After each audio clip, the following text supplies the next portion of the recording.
Сәлеметсіңдер ме, балалар? Бүгінгі сабақ математика 1 сынып 25 сабақ. 25 сабақ балалар фигуралар, сәуле және кесінді. Геометриялық фигуралармен танысасың дейді. Есіңде сақта, сәуле түзудің бір нүктесінен басталып, осы нүктенің бір жағында жататын және осы нүктені де қамтитын бөлігі.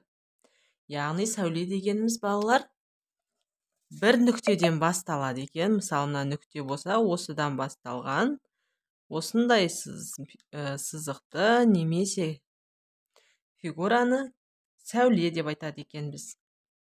Ал кесінді дегеніміз түзудің екі нүктесінің аралығында жататын және осы екі нүктені де қамтитын бөлігі дейді. Ал кесінді дегеніміз екі жағы нүктемен аяқталатын, осы екі нүктені қосатын сызықты біз кесінді дейді екенбіз. Көрдіңдер ме, балалар?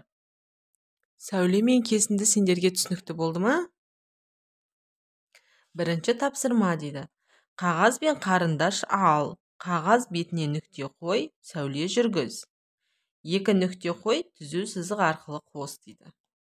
Балалар, қазір ғана мен сендерге түсіндіргендей, дәптер мен парақ аламыз, немесе парақтарыңды, дәптерлеріңді алсаңдар болады. Бір нүкте қоямыз. Қарындаш ал, қағаз бетіне нүкте қой дейді. Міне бір нүкте қойдық. Сәуле жүргіз дейді. Міне сәуле. Міне нүкте. Міне түзу сызық сәуле. Екіншісі екі нүкте қой дейді. Міне бір нүкте, екі нүкте. Түзу сызық арқылы қос дейді.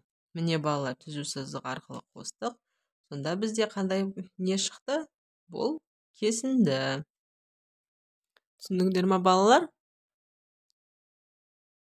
Келесі тапсырманы көрейік. Қай фигуралар тең дейді. Қандай түсті фигуралар тең дейді. Қараймыз. Қай фигуралар тең? Бірінші шаршыдан нешеу екен? Шаршыдан біреу, екеу екен. Шаршыдан екеу жазып қоямыз. Одан кейін үш бұрыш біреу, екеу, үшеу, төртеу. Үш бұрыштан төртеу деп жазамыз. Төрт үш бұрыш, екі шаршы, дөңгелек бір, екі, үш, төрт. Төрт дөңгелек. Одан соң сәуле біреу, екеу, екі сәуле, бір, екі, үш, төрт. Төрт кесінді. Сонда балалар, шаршы мен сәуле тең екен. Үш бұрышпен кесінді тең және дөңгелекпен кесінді тең екен. Сонда үш бұрыш, дөңгелек, кесінді төрт-төртеуден тең екен. Қандай түсті фигуралар тең дейді енді. Жасылдан екеу. Жасыл екеу, я, міне қараңдар. Қызылдан екеу. Розовый біреу. Ай, жасылдан екеу емес екен ғой. Біреу, екі, үшеу, төртеу, бесеу екен жасылдан. Жасылдан бесеу. Көктен біреу, екеу, үшеу, төртеу, бесеу екен. Және сарыдан біреу, және ашық көктен біреу екен. Сонда сары мен ашық көк бір-бірден тең екен, және жасыл мен көк тең болады екен. Мына екеуі тең болады екен. Я, балалар, сендерге түсінікті болып жатыр ма? Келесі үшінші тапсырмаға қараймыз. Үшінші тапсырма.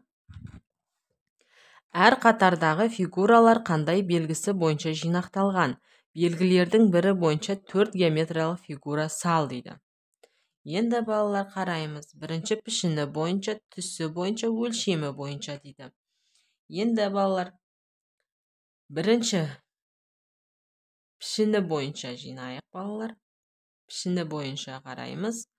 Дөңгелек, дөңгелек. Я? Болды, пішіні бойынша. Келесілер үш бұрыштар, міне пішіні бойынша үш бұрыштар.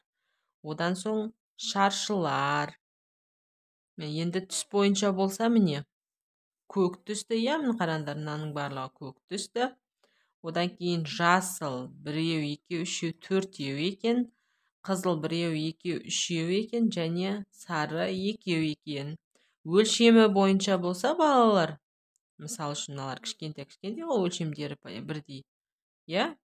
Соларды істеуге болады өлшемдері бойынша. Үлкендер міне. Үлкен шаршылар өлшемдері бойынша үлкен үшбұрыштар, кішкене шаршы, 2 кішкене дөңгелек және 1 кішкене үшбұрыш.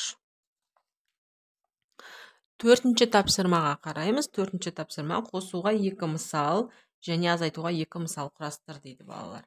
Бізде берілген бойынша құрастырып көрейік. Қосуға 2 мысал және азайтуға 2 мысал дейді балалар. Міне.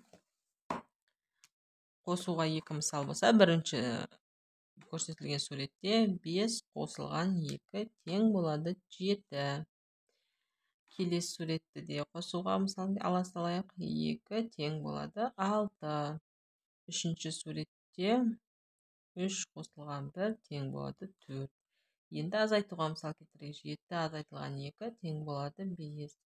6 азайтылған 4 тең болады 2. 4 азайтылған 3 тең болады 1. Міне балалар, осылай мысал келтіруге болады.